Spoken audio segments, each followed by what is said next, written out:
President Biden taking his 2024 campaign message to South Carolina over the weekend as he works to shore up support, especially among black voters ahead of the Democratic primary there. The president ratcheted up his attacks on his likely November opponent, Donald Trump, with a series of harsh criticism.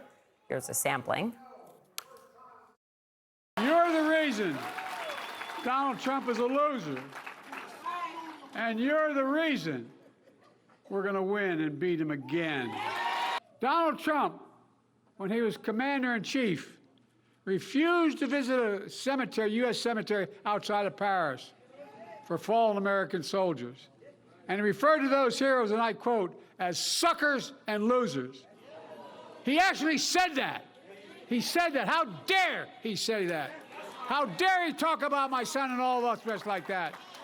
Look, I call them patriots and heroes. The only loser I see is Donald Trump. How can anyone, especially a former president, wish for an economic crash that would devastate millions of Americans? There are only two presidents in American history who left office with fewer jobs than they took office. Herbert Hoover and, yes, Donald Herbert Hoover Trump. Have you noticed? He's a little confused these days.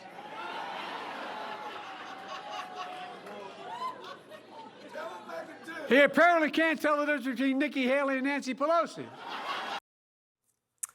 Well, you heard it there. Joining us now is Congressman Ro Khanna, Democrat from California. He, of course, campaigned with the president this weekend in South Carolina. A real change in tone, really stepping it up against the former president. Let's start with one of his goals there in the state is obviously to increase support where he's seen softness this time around among black voters. You've seen the numbers. I don't have to repeat them for you. He's especially seeing softness with younger black voters. What should he do differently to try to ensure that that critical base is behind him?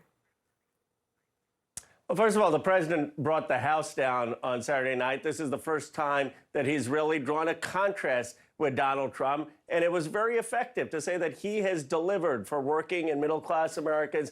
Donald Trump's economy lost jobs, was just tax cuts for the very wealthy. Jim Clyburn also made one of the best cases for the president's reelection, and that was being very specific of what he's done in forgiving student loans and funding for infrastructure and how he's helped communities, and we need to do more of that. One of the things we did see was once again protesters interrupting the president at times this weekend in South Carolina, their opposition to how Israel is handling its war against Hamas, the Palestinian civilian victims, and the president's refusal to call for a ceasefire. I thought it was really interesting over the weekend. The New York Times talked to a number of black pastors. They're reporting more than 1,000 black pastors are calling on Biden to push for a ceasefire. Let me just read you some of the reasoning why, Congressman.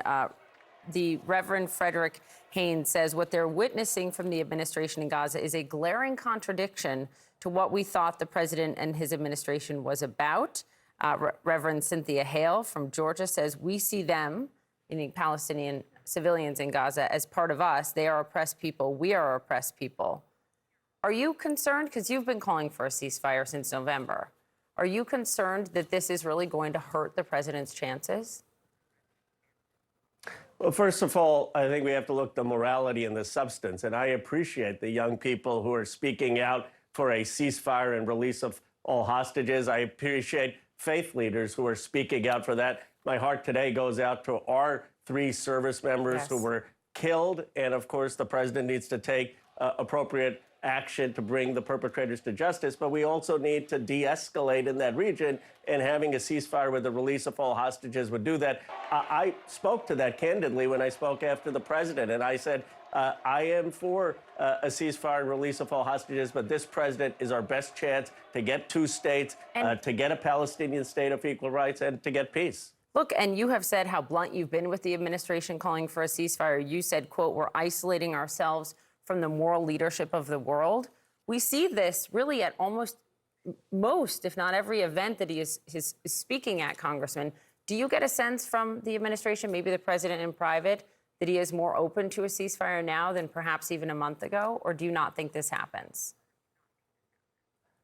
Well, I certainly don't want to speak for the president in terms of his policy, but I will say this in my conversations with him and the White House, that he understands the pain and the anger of young people at what's going on. He understands the devastation taking place in Gaza with over 20,000 killed, homes destroyed, and the humanitarian crisis.